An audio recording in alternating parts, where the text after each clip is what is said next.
I mean, really? God, you are really taking me to some bizarre places.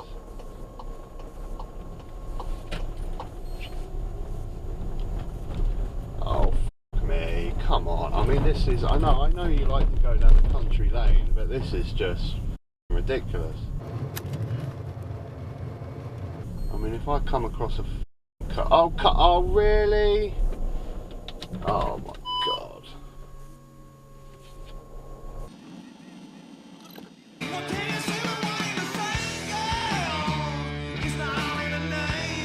Greetings and welcome to Burgess Hill. Come and join me as we drive back to Brighton. As always, with my Drive Me videos, I will timestamp all the various topics that I talk about. You can skip to a certain topic if you want to, or you can come and join me for the whole video. First of all, I'm going to go straight to the point. The first topic I want to talk about, the last video that I've done about Trevor Coult. I don't know if you guys saw it. If you didn't, Trevor Coult is basically a YouTuber. He mainly talks about stuff like Harry and Meghan and that, but he dives into politics now and again, and he does various videos about immigration. And I got very upset and angry about one of his videos where he's doing the normal stance of just blaming immigration for all the country's problems. And you're probably not expecting this, but I actually want to start off the video by apologising to the guy. If you're watching, Trevor, you're probably not watching, but if you're watching, I am sorry, because I think I did a bit of a shitty thing, really. As I said in the previous video, a YouTube friend of mine gave me the details of this guy, Trevor, because he's dealing with the same demonetisation problems as I'm dealing with. She said, you know, you could shout out and maybe get some advice, and we exchanged a couple of messages, and then I decided, oh well, I'll watch some of his content and see what videos he does. And I was pretty shocked with what I saw with all these completely inflammatory immigration videos. And you know what, I got angry and I put a video out, and it probably wasn't the nicest thing for me to do when we exchanged messages, and you know, you gave me a bit of advice. So yeah, I do feel a bit shitty, and it put my sort of YouTuber friend of mine in an awkward position. But you know, I'm sure Trevor's a big boy, and I think he's an ex-army vet. You know, I'm sure he can take it on the chin, and this is the whole thing with YouTube. You know, you can't put your ideas out there and not expect criticism. But it was just the way that I done it after chatting to the guy and receiving advice, and then putting this video out. It probably wasn't the nicest thing for me to do, so I apologise to him. But you know, this is what I do. This is what I do. I mean, this is why I started the channel in the first place. I get angry. I stick the camera on and I rant about it, and I put it on YouTube. It's what I've always done. The video that I've done about Trevor is no different to the video that I've done about Alex Belfield, ex-Army Paz, that boot neck liquor guy, yeah, numerous other YouTube videos. This is exactly why I started my YouTube channel in the first place, because I was just sick and tired of the algorithm on YouTube just constantly pumping this anti-immigrant right-wing nonsense into people's viewing feeds. I still stand by this statement. I still agree with it. I think Twitter is very much left-wing, but the YouTube algorithm is very much right-wing. These right-wing channels get much more traction than the left-wing ones, and it's sensationalism, isn't it? I mean, yeah, people get excited and angry when people do videos of, oh, look at that weird trans person, aren't they weird? Or, you know, look at that immigrant, oh god, what's he doing here? You know, those videos pick up traction. They go in they get big in the algorithm. Whether you like it or not, sometimes left-wing stuff's a bit boring. It's just a bit dull. It's just economy and realisms and facts and figures and stuff. You know, it's not incredibly exciting. But anyway, I'm going off on a bit of a tangent here. But yeah, I apologise to him. I probably shouldn't have done it after chatting to the guy and taking his advice and stuff. It's probably a shitty thing for me to do, but you know, I still stand by every single thing that I said in the video. You know, I'm not going to take any of that back. I still 100% agree with what I said in the video. And I am sick and tired of every single problem in this country being blamed on immigration. And I see this all the time. Yes, it costs a lot of money to deal with asylum seekers. you know, obviously, I don't think anyone in this country is a fan of the way that we deal with asylum seekers and putting them up in B&Bs and hotels and things like that, and it costs a lot of money. It's coming down and raining now. Why when I do a video does it decide to rain? At least my tomatoes will be getting a little bit of water. I've already watered them today. Anyway, off the subject again. But asylum is just something you have to deal with as a government. You know, it's the same as health spending, as education spending. If you're a country, you have to deal with the fact that people are going to land on your shores and cross your borders, and you're going to have to deal with them. It's an expense of being a government. And people that have the ideas like Trevor seem to think that the only way to sort out all the dire poverty in this country is to take that money from asylum seekers and put it back. You know, this is what I'm saying. We both want the same things. We both want to sort out poverty in this country. We want to stop poverty, but the way you want to do it is insane to me. You know, I'm thinking about just basically having a functioning government that isn't corrupt.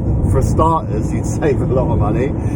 Proper taxation. The list is endless. Immigration is just, it's asylum seekers, it's something you have to deal with as a country. Oh man, I don't know whether I can carry on with a video like this. Don't those wipers get really frustrating when you're watching a video? I might have to, I'll stop it and I'll start it again when the rain goes. Right, we're back, the rain is gone, okay, because I don't know about you guys, but it must be frustrating watching my videos when the windscreen wipers are just going back and forth. That's got to make you dizzy, surely. Yeah. But yeah, where were we? So yeah, my video about Trevor Coult and immigration. You know, this is just, these type of videos are what really, really make me angry. When basically someone reads an article from the Express and just parrots it online without doing their own research, without looking into it. This is what really makes me angry, you know, because I don't have a problem with people having different opinions. You know, you can have an opinion. It's a perfectly valid position to have about wanting less immigration in your country. But what really makes me angry is when you just go online and you spout facts and figures that are completely incorrect, that are complete lies, and you haven't researched at all. You've just seen some dubious Daily Mail article and decided to parrot it online without actually looking into it. And he falls for exactly the same mistake again. He put a comment in the video spouting some nonsense about 1,000 hotel staff that have been fired because of asylum seekers going into hotels. I spent a good 20 minutes. Do it yourself. Go on Google. Spend 20 minutes actually researching this. You can't find anything. I can't find these 1,000 staff. All I found is one dodgy story from the Express about 100 hotel staff that were fired in a Welsh hotel. And don't get me wrong, I feel for those people. I really do feel for them. You know, that's horrible. But the argument for jobs in the asylum seeker world is complete nonsense anyway. I mean, surely jobs are a net plus from the massive problem that we're having with asylum seekers, of all the people that work in asylum centres, on border force, on border checks. You know, if people stopped crossing the channel tomorrow, I think we'd probably lose more jobs. So this argument is stupid about it adding to unemployment. It's unresearched nonsense. And like I say, this is where the problem lies, because we both want the same things. Everyone in this country hates the way that this government are dealing with asylum seekers. No one wants to be spending all this money on hotels and B&Bs. It's ridiculous. This government do what they always do. They don't try and preempt problems. They just stick plasters on them and try and hope that they'll go away. We both hate this, but you're doing videos that are just blaming asylum seekers. Why can't you just do a video where you talk about how this problem has even arose in the first place? This problem has completely been orchestrated by the Tory government. Back when they came in power, along with austerity, they cut everything, including asylum processes, which is why we've got such a massive backlog of asylum seekers trying to claim asylum, because there's huge cuts to the asylum system. Why can't you do a video about that? You know, but obviously that would take far too much research. It's much easier for you to read a Daily Mail article and just parrot it. You know, that's why you can put out 4 or 5 videos a day, and get your hits and get your views and get your, well, he's not monetized at the moment, but you know what I'm saying? I'm talking in general now anyway. I'm not even talking about Trevor Coult, but it's the same with all these type of videos. You just pump it out to get your views, to get your subscribers, without research. And you know, this is one of the fundamental issues in this country that we're having to deal with. Is opinion, is unresearched waffle that gets pumped out into our media for clicks and views, and you know, it drives me mad. But saying that, apologies, Trevor. honestly, I do apologise to the guy, because it was a shitty thing for me to do. But like I say, I do what I always do. If something makes me mad, I'm at work, I see something, and then I turn on the camera and I start chatting about it, and that's what I do. So apologies. You know, maybe we could chat one day. Maybe we could do a live stream. He probably doesn't want to, but you know, I'd like that, because like I say, and this kind of brings me on to my next subject. Is we generally do want the same things in this country. And this brings me on to my next topic, which was quite interesting yesterday. I've been flirting in and out of Twitter again recently. I've been trying to find that balance with social media and everything. I'm slowly sort of getting back into it, but being cautious, because I know how much Twitter, especially Twitter, can bloody take over your life. It really can. But yeah, I've been in and out, and I posed an interesting question to that Anna that I'd done a live stream with before. They were discussing various things, and I posed the question: if you were in power for 1 week, in an ideal world, if you were in power for 1 week, what 5 things would you change about the country? And she posted hers, which were, you know, obviously more about women's rights over LGBT stuff, because that's what she's into, and a bit of anti-immigrant stuff and some stuff along those lines. I apologise, I can't remember exactly which points. If I find it, I'll put it up on screen. But then good friend of the channel, Paz49, asked me what mine was. And it was interesting to see that he completely agreed with 3 out of 5 of the things that I wanted to change. He fundamentally agreed with, which was taking away privatisation from NHS, getting British citizens trained up as nurses and paying them to do so like we used to, and getting back to the old ways of matron chief nurses in charge of wards. Fundamentally agreed with that one. Proportional Proportional representation voting system, so we can all now vote for the party that we want to vote for, not the one that we think is least worst. And finally, education reform, so we're not having so much emphasis on exams and university, but looking for those youngsters that are not good at exams and getting them trained up in trades and apprenticeships and all this sort of thing. We agreed on those.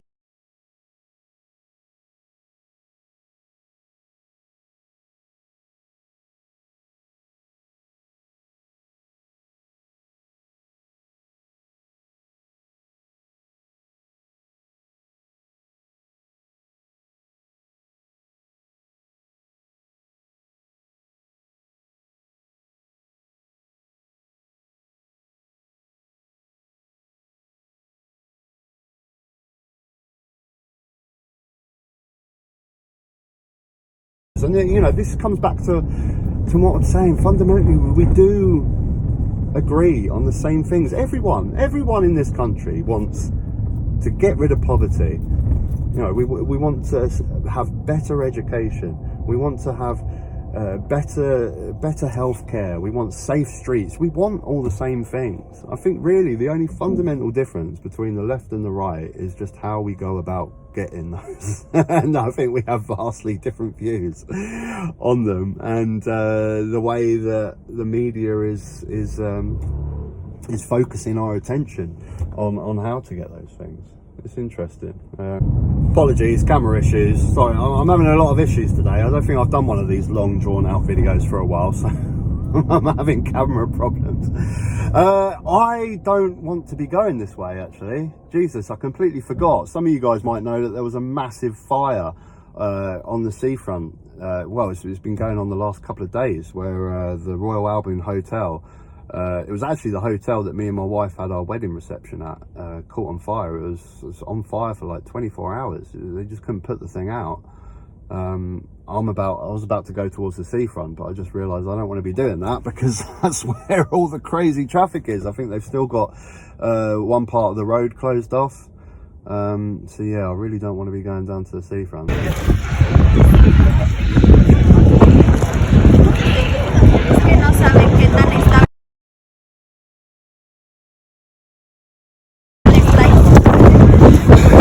I was just going for my run on the seafront. My video is currently downloading to my laptop.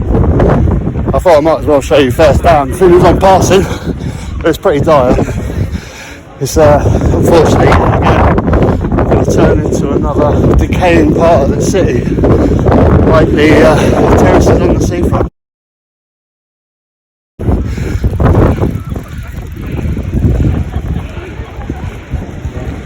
Yeah, it's really sad to see. Like I say, you know, me and my wife had our wedding reception there, so it's quite sad. It's one of those hotels that, you know, sort of like in the 80s, it would have been like one of the highlights of Brighton. It would have been one of the best hotels, but it's kind of been run down a little bit. And I know, I've seen like hotel reviews and stuff of people that go in online on YouTube, and they say it's pretty grotty. It was quite nice when we had our wedding reception there. But I don't know, obviously I don't know anything. I haven't got any evidence for this, but my guess, it might be a bit of an insurance job. I don't know. I'm probably completely wrong. We'll find out, I guess.